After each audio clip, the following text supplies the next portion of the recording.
एक बौद्ध भिक्षुक और उनका शिष्य एक जंगल में कुटिया बनाकर रहा करते थे। बौद्ध भिक्षुक अब बूढ़े हो चुके थे और उनका शिष्य अभी जवान था। बूढ़े बौद्ध भिक्षुक एक बहुत ही बड़े ध्यानी व्यक्ति थे। जब वे ध्यान करने बैठते तो 2-2 दिनों तक ध्यान ही करते रहते। उन बूढ़े बौद्ध भिक्षुक के पास एक बहुत ही अनोखी शक्ति थी कि वो ध्यान की अवस्था में भविष्य को भी देख सकते थे। एक दिन जब वो ध्यान कर रहे थे तो उन्होंने देखा कि आज से 8वें दिन उनके उस युवा शिष्य की मृत्यु हो जाएगी। उन्होंने अपने शिष्य को अपने पास बुलाकर कहा, मैं तुम्हें अगले 7 दिनों की छुट्टी देता हूँ। तुम इन 7 दिनों के लिए अपने घर रहकर आ सकते हो। शिष्य ने खुशी से कहा, क्या यह सच है गुरुवर? गुरु ने कहा, हाँ, मेरा पिछले कई दिनों से अपने घर वालों से मिलने का मन भी कर रहा था।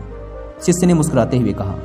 गुरु ने कहा, ठीक है, तो अब तुम जा सकते हो, लेकिन याद रहे 8वें दिन की शाम होने तक तुम्हें यहाँ वापस पहुँचना है। शिष्य ने हाँ में सर हिलाते हुए कहा, ठीक है गुरुवर, मैं पहुँच जाऊँगा, लेकिन आप अपना ख्याल रखिएगा। अब आप बूढ़े हो चुके हैं, इसलिए आश्रम का कोई भी काम हो उसे मेरे लिए छोड़ देना, मैं वापस आते ही उसे कर दूंगा। इसके बाद शिष्य गुरु का आशीर्वाद लेकर पहाड़ी से नीचे उतर गया, बिना यह देखे कि गुरु की आंखों में अपने शिष्य को खोने का दर्द था। शिष्य के गांव के रास्ते पर एक नदी पड़ती थी। उस नदी के किनारे चींटियों का एक हिल था, जहां लाखों चींटियां थी। उनमें से कुछ चींटियां लगातार हिल के अंदर जा रही थी और कुछ बाहर आ रही थी, जिसमें से कुछ चींटियां एक दूसरे से टकरा जाती और फिर अपना रास्ता बदल लेती। यह सब देख उस शिष्य को बड़ा आनंद आ रहा था। वह कुछ देर तक वहीं खड़ा होकर उन चींटियों को देखता रहा। फिर अचानक उसका ध्यान नदी की तरफ गया। उसने देखा कि नदी का पानी धीरे धीरे बढ़ रहा है, जिससे उठने वाली लहरें चींटियों के हिल के पास तक पहुंच सकती हैं, जिसकी वजह से ये लाखों चींटियां बेवजह मारी जाएंगी। यह सोच उसने तुरंत ही अपने ऊपर के कपड़े उतारे और उसमें मिट्टी भरकर चींटियों के हिल के चारों तरफ एक घेरा सा बना दिया। साथ ही उसने बड़े ही कलात्मक तरीके से मिट्टी को काटकर एक छोटी सी नाली बना दी, ताकि लहरों से आने वाला पानी नाली के माध्यम से वापस नदी में चला जाए। इसके बाद वह नदी पार कर अपने घर चला गया।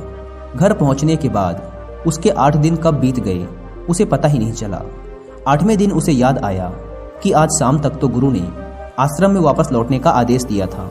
उसने उस रात ही अगली सुबह आश्रम के लिए निकलने हेतु सारी तैयारी कर ली थी। सुबह होते ही वह आश्रम के लिए निकल पड़ा। उसे उम्मीद थी कि वो शाम होने से पहले आश्रम वापस पहुंच जाएगा। शाम हो चुकी थी। यहाँ गुरु आश्रम में बैठे बैठे यह सोच रहे थे कि आज तो 9वां दिन है, अब तक तो मेरा शिष्य इस दुनिया को छोड़ चुका होगा।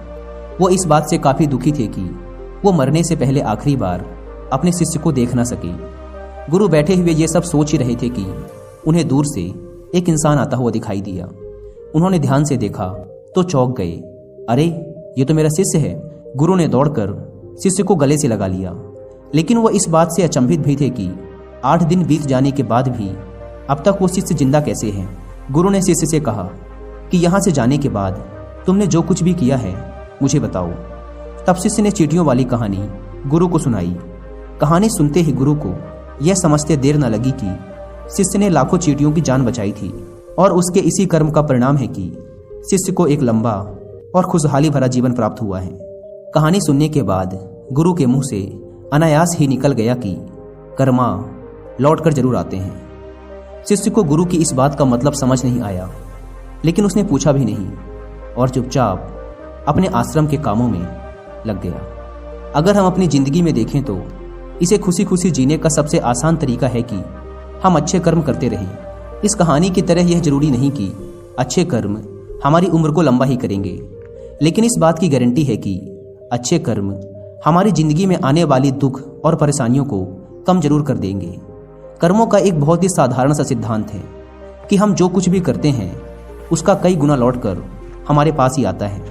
फिर चाहे वो अच्छे कर्म हो या बुरे, दोनों ही कई गुना होकर हमारे पास आते हैं। अच्छे कर्म करने के लिए ये जरूरी नहीं कि हमारे पास पैसा ही होना चाहिए, और ना ही सिर्फ किसी की जान बचाना ही अच्छा कर्म कहलाता है।